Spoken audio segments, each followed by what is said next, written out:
Ngayong araw mga kalapatids, eto maglalagay tayo ng plastic matting. So nakaraan nilagay natin ilang piraso lang. Ngayon, tingnan nyo, buo na.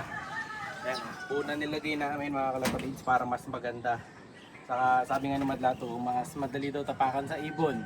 Kasi nung nakaraan na experience niya, ayaw daw tumapak. Kaya ito ginawa namin, binuo na namin. Pero ito, hindi ko nalalagyan. Ayan, para may matigas tayong tatapakan dito pagka aakyat dito sa loft. Saka para yung ibon, persado na dito kagad sila sa bandang gitna tatapak. Hindi na natin kinuha yung pinakadulo, no? So ito yung mga ganito, plastic matting. Kaya ganito kulay niyan, galing to sa loob sa Dreamloft, no? So kinuha ko na to kasi papalitan ko na lang ng ganitong kulay sa loob. Ayan. Or hanap ako na ibang kulay na ipapalit dun sa loob ng loft natin. So hindi na ganitong kulay gagamitin natin. Medyo mas mahal lang to ah. So lalagay ko yung link nito kung saan namin nabili. So yung ganito kasi nasa magkano ganito boy? 150. Mga ganun 150. Ito na, mga ganito nasa 120 lang mga kalapat. Mas mahal lang 30 to. No, so depende sa makukuha nyo mga discount. Kasi ito transparent kaso dahil luma na, ganun din. So nagkamali pa ako ng bili. Kapot pala, nung una pa lang ganito ang binili ko para mas mura. Hindi ko lang alam kung mas makunat to or iyan. No, ito medyo matigas-tigas naman eh. Oh. So, mas maliwanag tingnan to. Madumi lang. Pag umulan, sakto mamaya uulan, may bagyo eh. No? Ito matigas din naman, oh. Pero subukan ng tibay nito. Pero madalang naman tapakan to kasi kalapati talaga tatapak. So, ito na yung kulang natin. So, tinapak ko na lang sa entrance.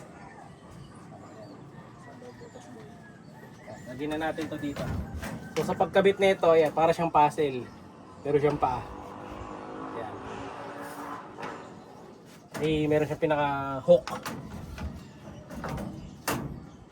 So, shoot lang natin yon. Perfect ka boy.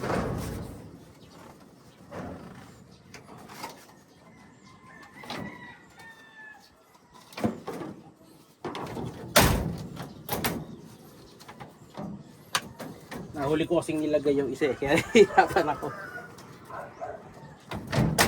Yan, dapat ganyan. Mauna siya dapat na nakapwesto. Mas babagsak na lang natin ito. Tapos ito tapat natin.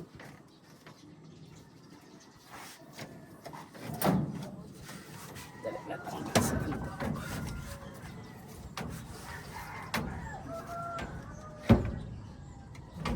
Yun, ito na lang.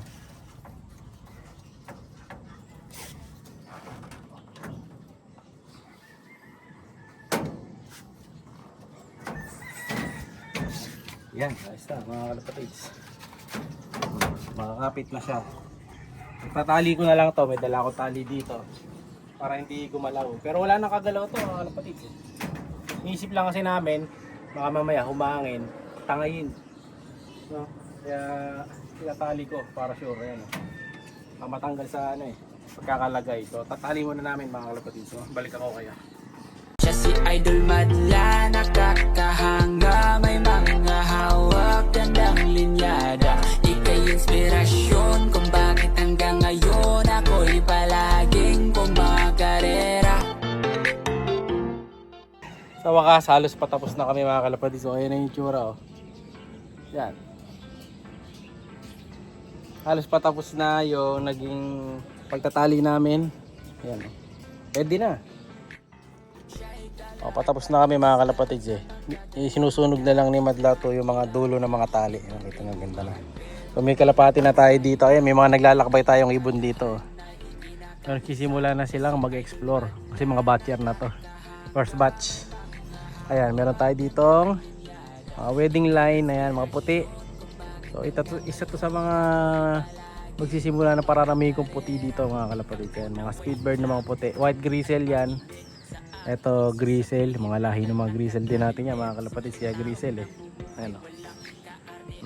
Meron pa tayo doon sa likod. Kasi mga nasa likod nakatape. Ayan o. Nakatape na puti, nakatape na grizzle, dalawang itim, isang checkered. Mga for training yan. So ito na yung itsura ngayon ng final piece natin. So mas maganda na siya nga naman tapakan. Tatapakan ng ibon. Pag ganito kasi medyo nahihirapan sila, di ba? Oh, ayan. Ganun talaga, upgrade lang na upgrade. Titingnan natin kung ano yung best para sa mga ibon natin. So yung mga natirang ganito, lalagay ko dun sa stock bird ko siguro. No? Papalitan ko na yung mga nasa Dreamlop eh. Yung panibago. Ayan sila oh. Tamang lipad lang hanggang sa madagit. Pa isa. Ang dami kasi nagkakalapati dito. May nagkakalapati doon, may nagkakalapati dyan, may nagkakalapati dito. Ayun, may romoron daw. Diba? Napapaligiran tayo mga nag-iibon dito. Kaya bagyang malinong young bird mo dito, mamamaalam na mga kalapatids. Tapos hindi na makakabalik. Kaya delicates. Kaya sa atin, hindi na ako naglalagay ng perso. Kasi ang babase sa experience ko, yung mga ibon natin na nakaperso, nababalik lang kapag galing sa malayo. Pag sa malayo nahuhuli. Pero pagka dito mga kalapatids, hindi na nakakauwi. Pag sa malapit lang. Pero yung sa malalayo, yun, nababalik. Yan yung nakaraan, di ba? May nagbabalik sa atin ng ibon. Puro mga Laguna, Bataan. Yun yung mga nagsusoli, no? So, shoutout sa mga Bataan, Laguna, Pansiers. Ayan, salute sa inyo. Dahil nagsusoli kayo ng ibon. So, ito yung apat natin. Sana wag madagit. Speedbird pa naman lahat to. Lahi nila Kobe yan. Yung isang grizzle dyan, lahi ni Kobe. Anak ni Kobe na pinag-bird natin, no? O yan, apat. 5 to. Nasaan yung isa? 5 yung first batch, di ba? 4 lang? Ha? 4 lang pala to. Ayun o. Makulit tong grizzle na to ah. O maamo to. Ha? Maamo. Ayun na. Ayun na. Ayun na. Naku, huwag kayo sasama doon. Ibat na mga kapatids. Huwag kayong sasama dyan. Kasasabi ko lang mga kalapatids. 4 to ah. Kailangan bumalik din yan, 4. Pag sumama sila doon, naku po, tapos. Sumama nga yung isa. Sumama yung blue bar ko. Masipag rumonda yung mga yun eh. Ewan ko kung kanino yun, pero masipag rumonda yung kanya. Tingnan natin kung babalik pa yung 4 na to. Yung mga tagpong ito, kinakabahan na ako mga kalapatids. Ayan, nakabalik naman yung blue bar.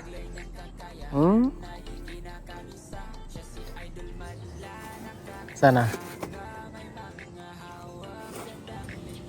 Ayan, nag-rambol-rambol na sila sa ere. Pero sanay na yung mga to. Once na nakalanding ng ilang beses, sanay na. Ito, red grizzle. 4 na ata ang umigot eh. 3. Yan o. 2. 3. 3 lang. Kulang na isa. Ayan, nalanding na isa. Oops. 1. Galing yun ah. 2. 3. Isa pang grizzle. Isa pa no? 3 grizzle yan, di ba? 3 grizzle, wala na isang grizzle mga kalapatid. Baka nandun lang sa kabila. Kasi kung nandito yon, ayun, yun yata. May isang miwalay dun eh. Sa buhay niya pag di siya bumalik. Hindi na siya makakakain ng masarap na pids, kalapatids. Hindi siya bumalik dito. Pero parang wala naman doon. Tingin ko nandito na sa kabila. No? Update ko na lang kayo kung sakaling hindi bumalik siya na. Parang wala eh. Saka mahirap mag-ano dito sa amin mga kalapatids. Mag-force fly. Pag nag-force fly ka dito, alam ko na yung mga tatapuan nila. Ayun, nakita nyo yung akasya na yun. Dumadapo sila doon pag nagpo-force fly. Ito pa, tos oh. Tos yan. O kaya doon, sa mga water lily, pwede sila doon. O kaya doon sa bubong na yun. O kaya dito, ayan. Yung mga pinupuntahan nila pagka over na sa force fly. Hindi yata tos yun ah. Ronda lang eh, dumami na mo ronda oh. Hanapin natin mamaya isa ah. So tatapusin na muna namin to. So yun ang upgrade natin for today. Mamaya pag umulan, mas maganda na itsura nito, no? So update nyo na lang kayo mga kalapatids. Yun na muna para sa araw na to. Like, share, subscribe. Ingat! Siya'y kalapatistang napakagaling na kinakilala.